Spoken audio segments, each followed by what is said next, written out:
Days passed. The sun rose in the east and set in the west. The tiny buds of spring had bloomed into a vast array of colours which dazzled the eyes, supplemented with a delicate coating of morning dew. On the petal of a daffodil, against a stone wall, the tiny specks of water conjoined and grew into a drop of water which tested the strength of the petal's delicate stem. As it grew and the flower drooped to accommodate it, the small bead of water ran to the edge and hung for a second, before finally falling onto the rich earth below. All of a sudden, the peace of the morning was broken by the chattering of two small animals, the hedgehog and mole. For the stone wall which the bloom had found as its neighbour was in fact the front wall of a tiny cottage which was home to these two. "Would you like another cup?" came a voice from inside the little hovel. "Oh, yes, please," the reply sounded. There was a little rustling, the sound of running water, and some clanking as a tiny kettle was rested on the hot stove. The mole had been awake for a few hours, his mind a mess of ideas and adventures. Eventually, he had settled on returning to a half-written story he had begun a few weeks before. The story was about a young duck who had run into a dangerous fox. The fox, wily as they commonly are, had set the duckling an impossible task: to find the perfect pebble for the perfect mate. Then, and only then, or if, for the sake of suspense, would the fox spare the duckling's little life. It was a story which had meant a lot to the mole as he began to write it, a story which in many ways transcended its obvious meaning. Subtext, he thought. Subtext is the magic in stories. When reading or writing, there's often much more to the tale than the words on the page. There's the assumption, the insinuation, but nothing more powerful than the subjective feelings which a well-crafted tale can impart on the consumer. So, with this in mind, before the hedgehog had woken from her peaceful sleep, he had taken his trusty notepad and favourite pen and committed to adding to the story of the duckling and the fox. "There you go," the mole said as he handed a black tea to the hedgehog with a smile. "Would you like to hear the next part of the tale of the duckling and the fox?" The hedgehog's eyes widened and a smile spread over her tiny face. "Oh, yes, please," she said. "I want to know what happens next. Does the duckling leave the safety of the river he knows so well in search of the perfect pebble? Does he find it? And if he does he find the perfect mate? Does he escape the fox?" The mole smiled. He loved writing for the hedgehog, and it gave him so much joy to know how much pleasure it brought her. "We'll have to see, won't we?" he said with a mischievous grin. "But first, have you been a good hedgehog?" "I think so," said the hedgehog sheepishly. She always tried to be good. "Yes, I think you've been good enough. Are you sitting comfortably?" The hedgehog was sat up in bed, the quilt tucked around her, and a cup of tea cradled in both paws. "I am," the hedgehog replied, with anticipation. The little duck's small webbed feet paddled wearily onward. He had swum to the end of the river he knew like the back of his wing, and had swum with the current, past enormous beds of reeds and through dense woodland. The river was wider here, and the current more sedate. As the river broadened, the landscape around it became flat and boggy. The marshland was rich with activity and life. As the sun set each day behind the distant hills, all manner of different sounds came from between the long All manner of different sounds came from between the long grasses and reeds. The booming sound of a reed warbler, the high-pitched squeaking of tiny bats heading out for an evening meal. All animals played together in a disjointed and yet somehow harmonious orchestral arrangement. As the dark of the evening crept in, the duckling rested his paddling feet and let the current carry him softly along the river.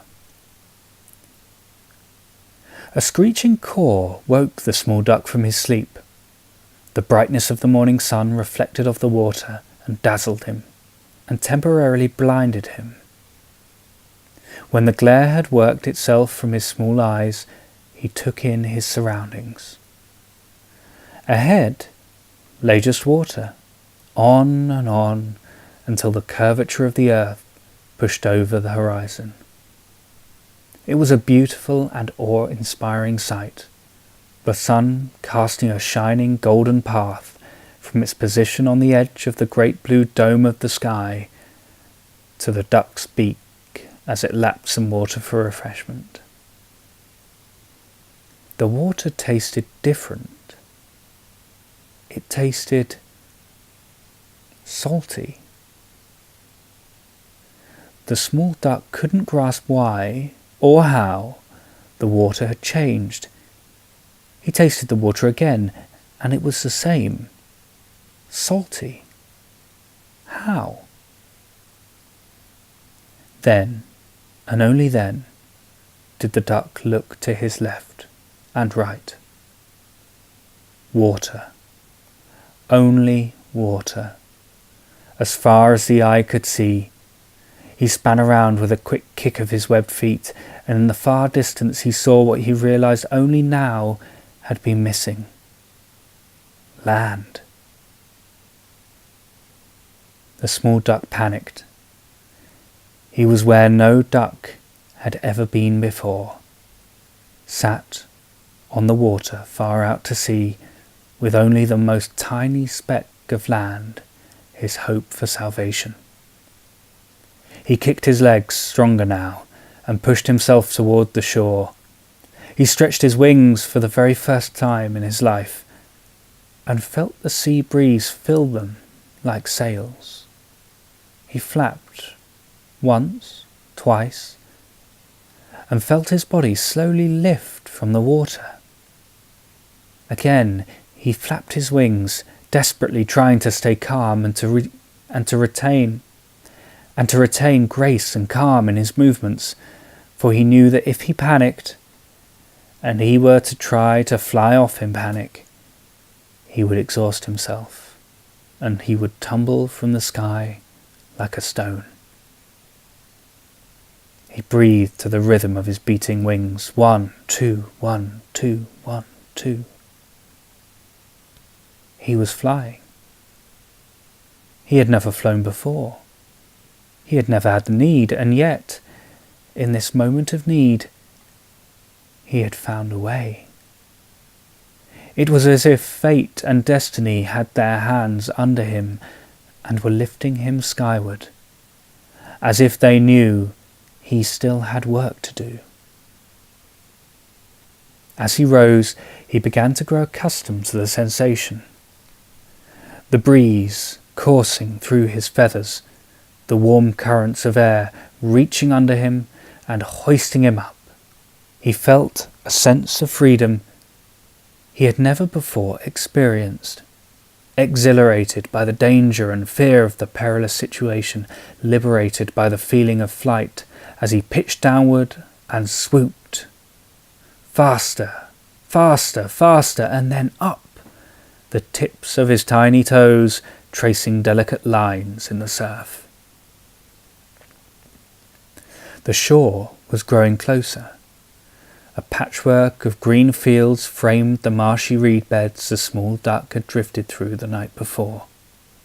And on the horizon, a range of hills, with one sitting prominently in the middle, with a small patch of woodland at its peak. The duck looked at the curved line where the land met the sea, where mud and earth turned to glistening waves by way of wide and curved bays and beaches. From the north, a rain cloud was racing across the sky toward him. The warm thermals which he had been youthfully dancing in a moment before began to make way for cool and bracing gusts. It's spring, the small duck thought. I wonder why the weather is always so changeable in spring. It was indeed spring. April, in fact. And no sooner had the duck had the thought, a light rain began to fall. It was time to descend, perhaps to a spot on one of the beaches. The little duck had heard many stories of the seaside. His grandfather had once seen a sandy beach, and had recounted his tale to a flock of fascinated, and some disbelieving, birds. He looked forward to touching down, feeling the soft sand caress his scaly feet, and yet, as he did touch down, no sand was to be seen. Instead, this was a beach of pebbles, millions and millions and millions of them, each one different.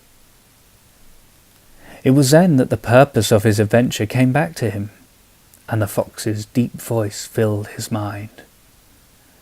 Keep searching every bank until you find the perfect pebble. You'll know when you find it, because it'll glint up at you in the wet of an April shower. It'll dazzle you beyond words. You will know when you find the right pebble. The duck was excited, for he felt that perhaps he had come to the end of his journey, though also deflated, for there were more pebbles here than any duck could ever hope to inspect by themselves. He began to search. There were fascinating and beautiful pebbles everywhere, and every time he thought he'd found the perfect stone, he would always notice an imperfection. There were large pebbles, small pebbles, round pebbles, and pebbles with corners.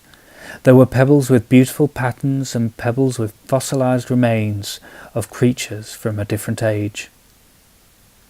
Each pebble had its beauty. Each pebble was perfect in its own way, though none stood out. The duck grew steadily wearier as the hours passed. He would tiptoe across the beach, a few feet at a time, and he would always find beauty, but never the mysterious perfection of which he was searching. The spring rain continued to fall, and the duck stared up at the sky and opened his beaked mouth and tasted the sweet rain water as it trickled down his throat. He had searched long and hard, and though he would never give up, he was starting to feel tired. His legs and wings ached, and his eyes stung with the rain. He lowered his gaze to the sea, choppy and powerful, as it churned onto the beach in relentless waves. Then, something happened for the second time on that fateful day. A dazzling light temporarily blinded the duck, and he lifted his wings to cover his face. Instead of from the sun, this was the bright glare of a reflection, for it came from the ground, not 3 short strides from where the little duck was stood. As his eyes adjusted to the bright gleam, he noticed the reflection from this solitary beam of sunshine was coming from one source, a pebble. He took a step toward it, its bright sparkle ever intensifying. He moved his head sideways on his long neck to move out of its glare, and he saw its magnificence.